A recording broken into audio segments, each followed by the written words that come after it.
Hello YouTube and welcome to Planet Coaster 2. That's right, it's finally here and everybody loves it. Nobody's got any problems with the game at all and we're all having a really good time. No, seriously, welcome to Planet Coaster 2. This is a serious video actually. We're going to be only doing serious things. Planet Coaster 2, it finally came out. I've been having an absolute blast with it. Yes, it's got some... There are some teething problems. It's a little bit rough around the edges, but I have put over 20 hours into the game at this point. And, you know, once I got over that kind of initial readjustment with relearning 3,000 hours of muscle memory, yeah, I'm fully on board. And it's looking good in terms of Frontier. It seems like Frontier are going to be, you know, doing their usual finishing / updating the game through updates. And yeah, overall, I'm dead chuffed. So let's have a little look at what I've been up to. So... I thought I'd start us off here at this little vignette. This was the first thing I made. If you watch Steve Town, you may recognise it. I thought to sort of break myself in, the very first thing I wanted to do was just try and recreate something that I was familiar with, because it gave me a kind of goal of like, well, I know what types of pieces I need to find, and then that sort of forces you into the scenery menu to start looking for particular things, like these shingles. As you know, I like building roofs kind of custom. So this whole shingle roof here is built out of these... Viking figurehead things. I have since found more useful pieces for this. I think that this one might be better. It's also got this kind of small backside on it, which I think would be pretty good. There is also this wooden trim 2 corner piece, which can be made quite small, as you can see here. But the texture on this is like a little bit gnarlier than this one and also on this one. So, I don't know, obviously different use cases, maybe these could all work. And then of course, these new like text signs that we've got now are amazing. You can build your like custom signage. This is just art shapes and these little text pieces. And then the Jubilees logo here is made up of a bunch of these editable text signs sort of joined together. And then I joined them all together using like brackets, and these letters here are all joined together with brackets as well. Yeah, you can do some pretty fun stuff with this. So these are all like individual one at a time letters so that you can have this kind of arched shape here. And then, yeah, as I say, they're all joined together with brackets. So yeah, there's a lot of scope to do some really cool stuff with these. The LODs on them are a little bit funky, which I will show you in a bit. But yeah, so this was the first little thing that I made, and as soon as I finished making this, I was like, right, I think I've kind of got the hang of things a little bit. The game looks beautiful. I'm having fun. And that is where this started. So I think this is going to be my first little kind of series in the game, and I knew before the game came out that I kind of wanted to try doing a little kind of janky, low budget water park. I wasn't sure exactly what that was going to look like. So this entrance area is kind of loosely inspired by Six Flags Michigan's Adventure, which is a park that's kind of iconic, if I can coin a phrase, American generic kind of amusement park entrance. And the real one's got this kind of like extra tower bit on the top, but I wanted to keep this like super low budget. A little bit like the Jubilees building, I just thought it'll just be a fun exercise to sort of try and build it, see what the pieces are like, see how I can do it. I found this trim here and I was like, oh, that's kind of a nice sort of generic like roof trim piece. And then the top roof here is just made of art shapes and these support beams that are kind of scaled down to the minimum size. I think they're scaled anyway.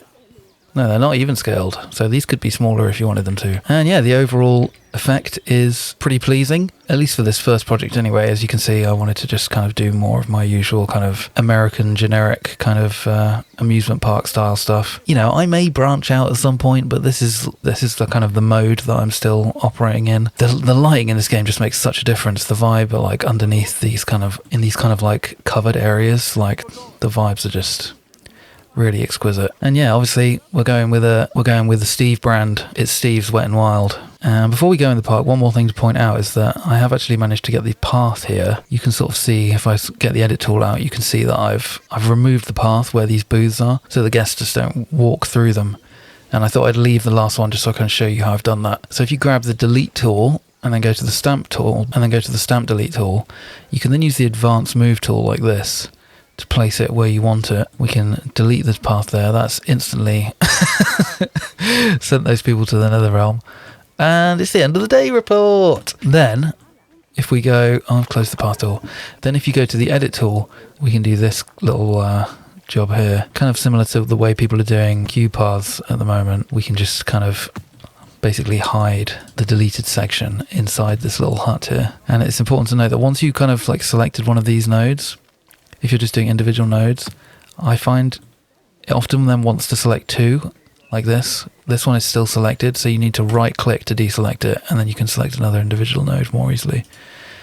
So I select that one. And there we go. That is now a nicely hidden, if we go inside here. I mean, you can't see it because I've got this path cover, but yeah, there is now no longer any path there. So that's really fun and really cool. And you can also place path with the advanced move tool as well.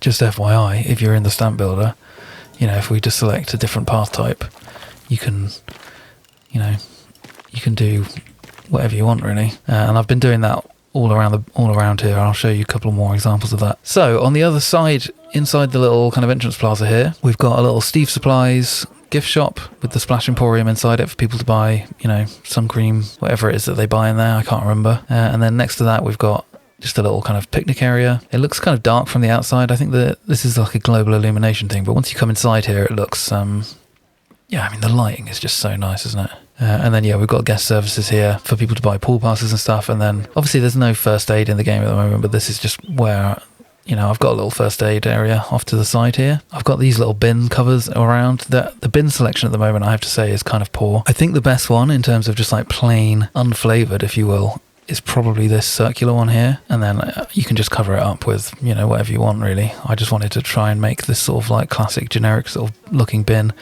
And then, obviously, again, we've got these little text pieces now, so you can have patterns, designs on the bins if you want to go that deep. And another thing to point out is that if you've just got the bin selected on its own, you can't advance move it. But if you multi-select the bin and the scenery surrounding it, and then confirm the selection, obviously, you can then advance move the bin, and yeah. So that bin is now floating. I reckon that's unintended functionality, but yeah, as you can see, you can make a bin float if that's your thing. And same again with the benches. The bench selection is even worse than the bins, I think, because at least one of the bins is like really nice. I mean, I don't hate these benches, but they're still like slightly more stylized than I would ideally like, to be honest.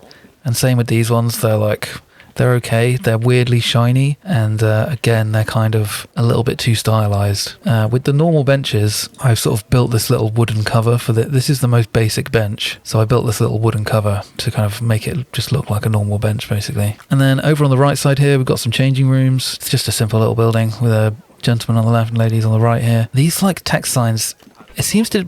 Maybe it's dependent on the font or the size of the letters, but like, yeah, the LODs are kind of brutal on these big words here. But weirdly, the word like "and showers" is way less bad. Yeah, you kind of have to be ridiculously close to this for it to look semi-decent. So I'm not entirely sure about how best to use these, because I've been having problems with them anyway, as you can see.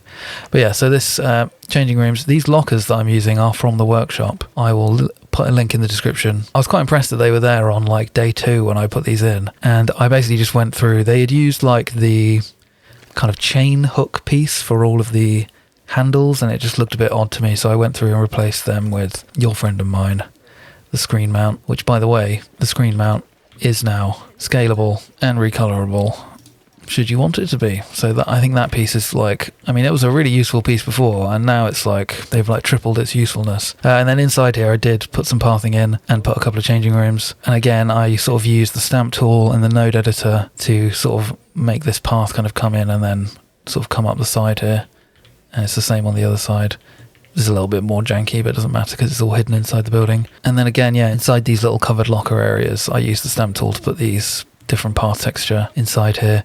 And then again, these are screen mounts masquerading as little benches. Obviously, they're not interactable. And at the moment, I haven't figured out a decent way to stop people from just walking through here. I think I've, just like with Steve Town, I've kind of accepted that like people are going to walk through stuff. Like obviously they're just going to like phase through this wall and door and see they're doing it there. But at the moment, I haven't figured out a realistic way to like, I mean, it's possible that it is doable. I just didn't try hard enough. But at the moment, like the path goes through this wall here. So technically like they will phase through here. And as you just saw, they'll phase through there as well. So there's room to experiment there. This roof is made of this trim piece, which is an actual roof trim piece, I should add. And that's a really nice addition to the game. There's this one and then there's a smaller one as well, like half the length, I think, or maybe even less. And this can be scaled really big or really small. So that's really nice to see. I've basically just been experimenting with different viable generic roof types in this entrance area here. So this is this kind of shinier material, and as I showed you earlier, this one is like arch shapes and beams. And then on the lockers here, it's made of these kind of metal support beam pieces. What I really like about this is that they've got these little like rivets on them, so it kind of gives it a really nice like extra sort of dimension to the texture. I think when I was building this, I'd forgotten that there is actually a corrugated, there is actually this like off-grid corrugated piece. I could have quite easily just built this roof in a more normal way. Although I will say this corrugated piece has like, although I will say that this corrugated piece has got kind of like quite a bit of wear on it. It's nice, but it's like, these are like different vibes to me. Like, although like generic theme parks will use these kind of like corrugated tin roofs everywhere, there's like a cleaner, more modern looking version of it, and then there's this kind of like slightly dilapidated, slightly more rustic looking version that you would see as well. So these are all viable and useful things. Also loving that we've now got little pieces like brackets and things like this for building these kind of semi-realistic roof structures and stuff. Really chuffed with that. And again, worth pointing out, these like planks that we've got now, there are like all kinds of lengths and thicknesses of these. So it's like we don't even really need TMTK anymore. Like the sort of things you can do with beams and planks, and it's amazing. I'm so happy.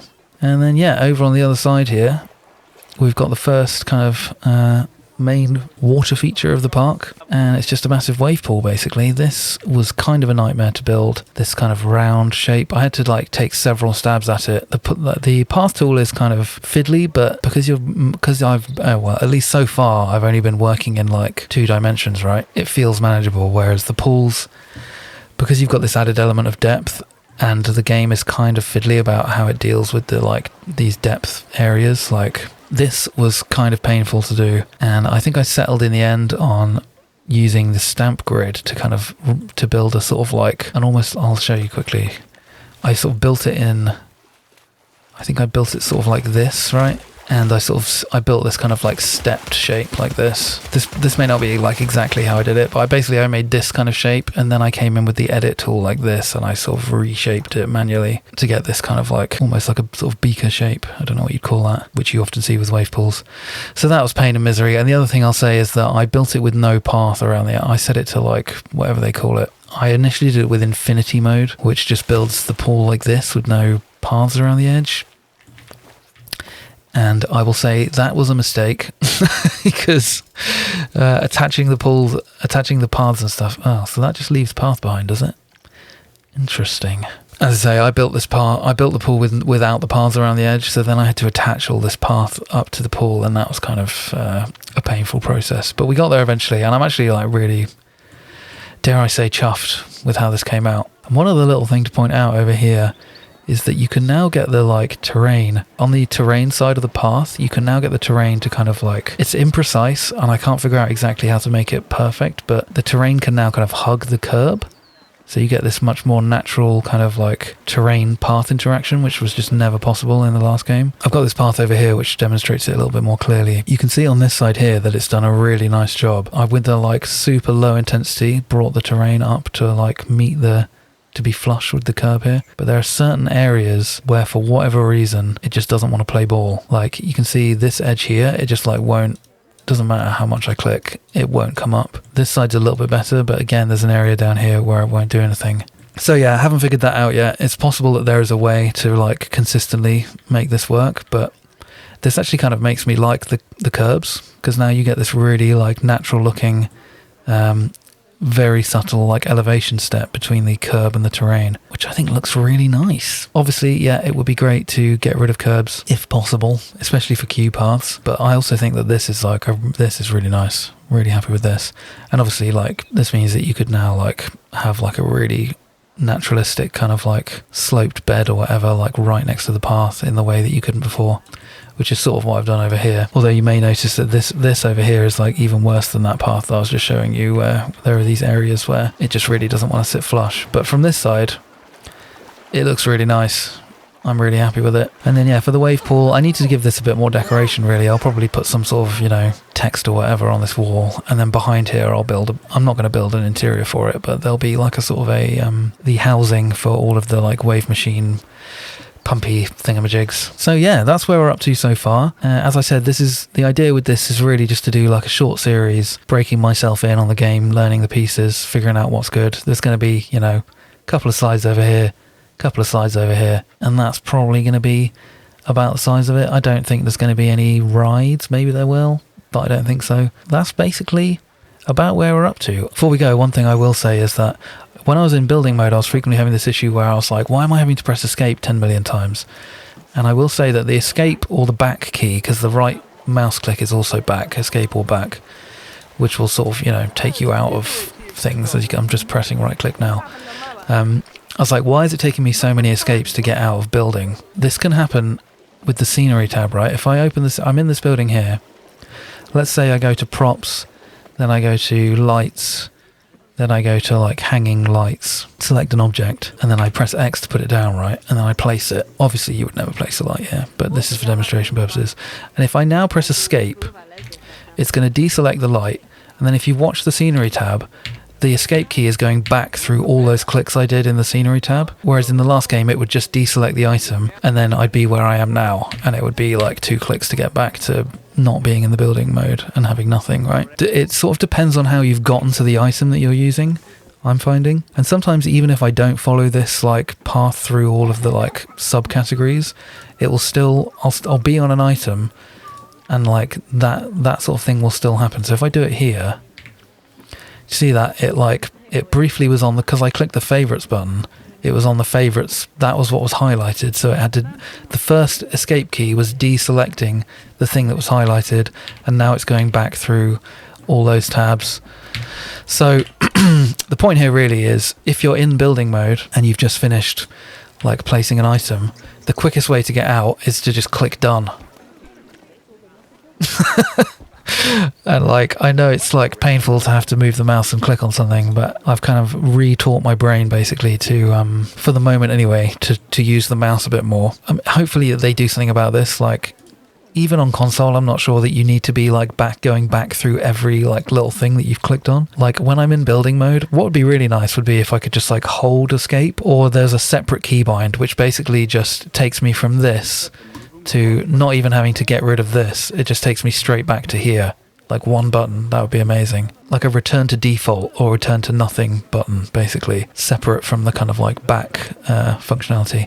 Anyway, I'm like, I'm now like severely waffling about the functionality of the game, which, as I said earlier, I've definitely gotten used to it. It's growing on me. And for me so far, like the improvements that they've made in terms of the pieces, the scaling, the pathing tools, the graphics, like I'm really loving the game. I'm having a great time with it. And it's been so fun seeing the community like really come alive again. So many people building amazing and inspiring things. The Bro Nation Discord has been lit up. I mean, every Discord I'm in recently has just been lit up with amazing stuff. You know, all the YouTubers are back. Silverette's back making banger coasters. Everything is, you know, nature is healing. The good people are eating. So yeah, I'm going to leave it there for today.